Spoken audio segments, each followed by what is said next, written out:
ఆ రెడ్ లైట్స్లో పెట్టినదంతా ఆయన పరిపాలనే. ఆ 14 ఏళ్ళ ఆయన పరిపాలన మీరే గమనించండి. ఆయన పరిపాలన చేసిన ఏ సంవత్సరంలో అయినా రెవెన్యూ సర్ప్లస్ ఉందా? ఆయన పరిపాలన చేసిన ఏ సంవత్సరంలో అయినా మీరు చూడండి రెవెన్యూ డెఫిసిట్.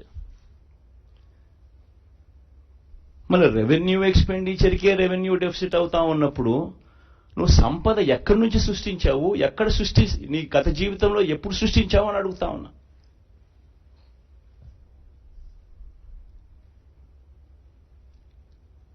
It's reality. అదే చంద్రబాబు నాయుడు ముందు పరిపాలన కానీ చంద్రబాబు నాయుడు లేని పరిపాలన కానీ ఒక్కసారి చూస్తే అంత రెవెన్యూ సర్ప్లసే కనిపిస్తుంది.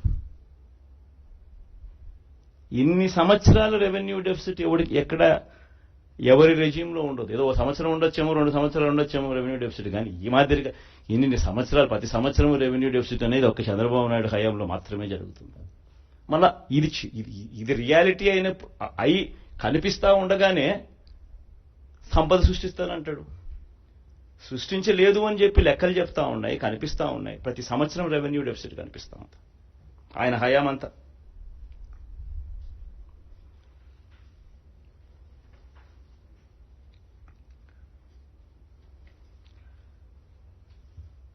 నేను అడుగుతా ఉన్నా ఇదే బాబును,